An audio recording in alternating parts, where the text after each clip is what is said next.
ಇದೇ ಮೊದಲ ಬಾರಿಗೆ ತುಳು ಪರಿಷತ್ ವತಿಯಿಂದ ಕಡಲ ಜಾನಪದ ವಿಚಾರಗೋಷ್ಠಿಯು ನಾಳೆ ಮಂಗಳೂರಿನ ಕಡಲಿನಲ್ಲಿ ನಡೆಯಲಿದೆ.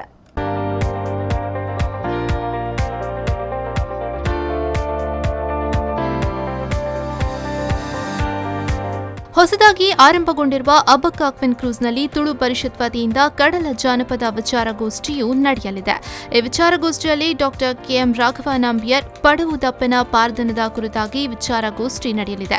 ಕಡಲಿಗೆ ಹೋಗಿ ವ್ಯವಹಾರ ಮಾಡುವವರ ಬದುಕಿನ ಚಿತ್ರಣ ನೀಡುವರು ಹಾಗೂ ಪಡವುದ ಅಪ್ಪೆ ಎಂದು ಜನಮಾನ್ಯ ಪಡೆದ ದೈವದ ಪಾರ್ಧನದ ಬಗ್ಗೆ ನಂಬಿಯರ್ ಪಡವುದಪ್ಪನ ಪಾರ್ಥನ ಎಂಬ ಕೃತಿಯನ್ನು ಮಲಯಾಳಂನಿಂದ ತುಳುವಿಗೆ ಅನುವಾದಿಸಿದ್ದು, ಆ ಹಿನ್ನೆಲೆಯಲ್ಲಿ ವಿಚಾರವನ್ನ ಮಂಡಿಸಲಿದ್ದಾರೆ.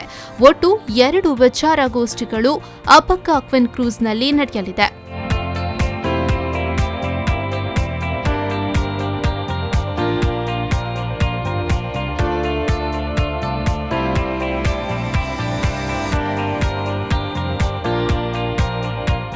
ಬ್ಯೂರೋ ರಿಪೋರ್ಟ್, ವಿ4 ನ್ಯೂಸ್ 24/7 ಮಂಗಳೂರು.